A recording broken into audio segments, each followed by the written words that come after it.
good. The Simpsons.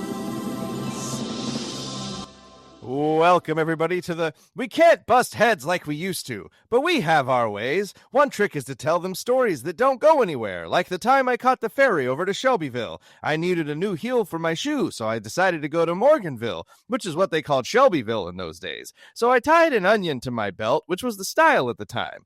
Now, to take the ferry cost a nickel, and in those days, nickels had pictures of bumblebees on them. Give me 5 bumblebees for a quarter, you'd say. Now, where were we? Oh, yeah, the important thing was that you had an onion on your belt, which was the style at the time. They didn't have white onions because of the war. The only thing you could get was those big yellow ones. The podcast. That was a record. I loved it. Thank you. I loved Welcome, it. everybody, to a perfectly cromulent Simpsons show. I am Cromulent Jesse. Across the internet from me and the country is my good friend Kristen. Hello, everyone. Hi.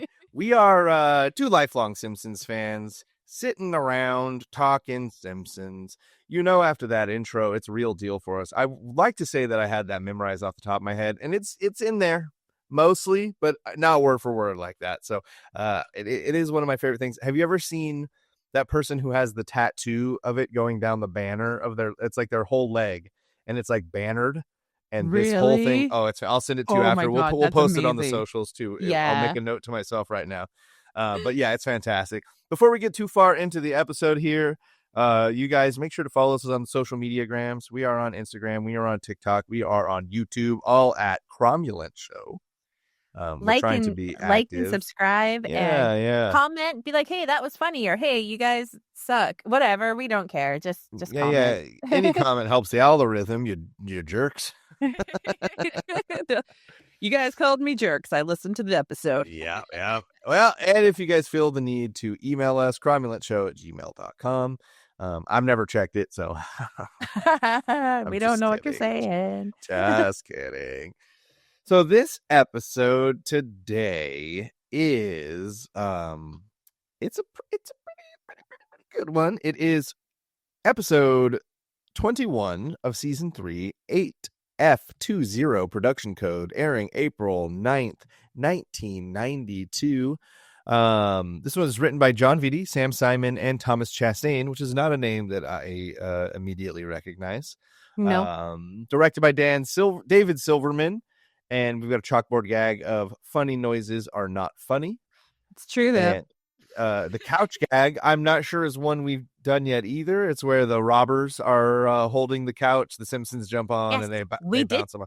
Okay, we did do that one since I've been here. We have that was I think it would have had to have been recently. So it's probably one of your episodes, and I just didn't grasp it as much. Yeah, no, we did. This is when once in a while you get repeat ones. Then for sure. Soon there are no repeats anymore. No repeats and like special guest directors for just the opening segments. Yeah. This one has a great guest star. Probably like, honestly, I'm going to go out on a limb here and I'm going to say it. That besides Phil Hartman, this might be the most prolific and best guest voice in all of Simpsons history. I agree. And I totally agree. I feel like a lot of people don't even know that he does it, because my wife and I were watching this episode and I said, hey, do you realize who that is? And she was like, I have no idea. I was like, yeah, it's Kelsey Grammer. And she was like, what? Yeah. So Kelsey Grammer is your guest star in this. And this episode is called Black Widower. So you get a little bit of an idea of what's going on. I said it before. I'm going to say it again. I love every episode that Kelsey Grammer's in. Like, I once they add David Hyde Pierce and you get Cecil too. It's c'est magnifique. I do love some Sideshow Bob. Yeah. We're going to take a step outside of the episode really quick and talk about America's #1 song at the time. Oh, what is it? Mariah Carey's "Make It Happen." Oh, yeah. Oh, people be falling in love to that song, right? Make it happen, motherfuckers. The #1 movie was based on a Stephen King story. Woot woot, shout out. Who remembers the movie Sleepwalkers? Oh, yeah. Oh, it's so bad, but so good. I would say I kind of like that movie. Like, I don't think I should, but I do. Okay, so that's one. I was just going to say, it's one of those movies where I kind of love it. But when people start talking about it, I'm like, I better get out of here before someone says something's going to piss me off right now. Like, I don't think I don't think normal people love it, but us great people do, right? I don't know. So, the only actor I really know from the movie is Ron Perlman. Everybody else is like, who the fuck is that? Except for the cameo list on this movie includes Clive Barker, Joe Dante, John Landis, Toby Hooper, and Stephen King himself. Yeah, because he does that sometimes, so right? Literally you have like 1, 2, 3, 4 of the greatest directors maybe to ever be in the horror genre in Clive Barker, Joe Dante, John Landis, Toby Hooper, and then Stephen King hanging out there. Stephen King only directed one thing ever, Maximum Overdrive. So we don't need to call him one of the greatest directors. But no. I mean, he's a great story writer. Okay, let's just let him stay there. One of the best. And just for a fun fact, too, the average price for a movie ticket during this time in 1992. You want to take a stab at it? I know we're in different countries, but we're operating. I mean, can I guess between $8 and $10 somewhere in there? Even lower, $4.15, the average movie ticket price in America in 1992. I remember. You know what? It's 92. Like, that does kind of sound more appropriate. Like, because I'm thinking like by the time I was like old enough to remember, like where I actually had to recognize movie ticket prices. So I started going to the movies on my own in the 5th grade. That would have been about 98, and I remember at that time they were $7 each. Yeah, like that's what I'm thinking. Like, man, what do I got to do to earn $7? Yeah, like that's kind of the time I'm thinking of, right? That's about that same era. Like, 'cause that's when I started paying attention to how much movie tickets were. Plus that, you could go for cheaper if you went for a matinee. Like if you could get into like a matinee, maybe it was only like $4 or something. It's also the first time I got caught sneaking into a movie I wasn't supposed to see because we misplanned, and I cannot remember the movie we said we were going to see, but we got dropped off at like 2:00 to see that 2:30 showing or whatever. But we were going to be sneaking into Scream 2, and Scream 2 didn't start until like 3:15. Oh no! So when we came out at like 5:00, his mom was like, "What the fuck is going on?" Like I watched the people come out of that theater. You guys were not in there. We're like, "Nah, we were. We were totally in there. What are you talking about?" And it was one of those moments where my friend's mom said, "I'm not going to tell your parents, but don't lie to me anymore." And I was like, "That's fair. That's fair. That's fair. That's a good. Just tell good me trade. the truth. It's fine. My parents probably would not have cared that I saw it because they my own money and stuff. But anyway, sorry. The number one book at the time is still The Pelican Brief, which it was the last time I had an episode. And it gets turned into a movie, so really it's one of those ones that shouldn't be surprising that it was number one book for a while. And right? I found a fun website for on the day that this episode aired, Disneyland Paris opened. Ooh. A revival of Tennessee Williams, which is a play, in case anybody. Tennessee Williams, A Streetcar Named Desire. Desire. Yeah, I was going to say Streetcar Named Desire. Alec Baldwin and Jessica Lange opened that show at Ethel Barrymore Theater in New York City, and it ran for 137 performances. Oh, wow. I did not even honestly know that Alec Baldwin was on Broadway. Neither did I, so, but I mean, him. That's cool. Makes sense. Yeah. Boston Red Sox pitcher, this one hurts.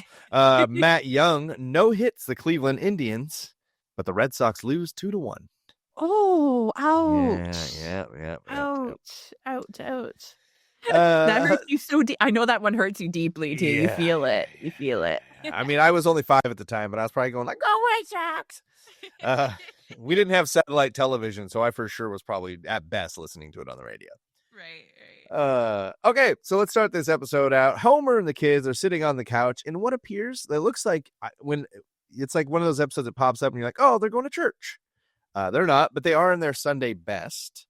They're watching television, and if anybody remembers the early 90s, they will remember the Jim Henson show Dinosaurs. It was fantastic. Great show. It's so super. Has like one of the darkest endings to like basically a children's show of all time. I won't spoil it for you guys. There's only like 2 seasons. It's on Disney Plus. Just go watch it. It's a great show. It's a great show. It is a good show beyond how like silly and over the top it appears. It is a good show. Okay, so this is basically just directly spoofing that and The Simpsons down to like how the bedroom looks like Bart's bedroom, and the dad dinosaur is saying, "Would you turn off that rock music? Don't have a stegosaurus, man."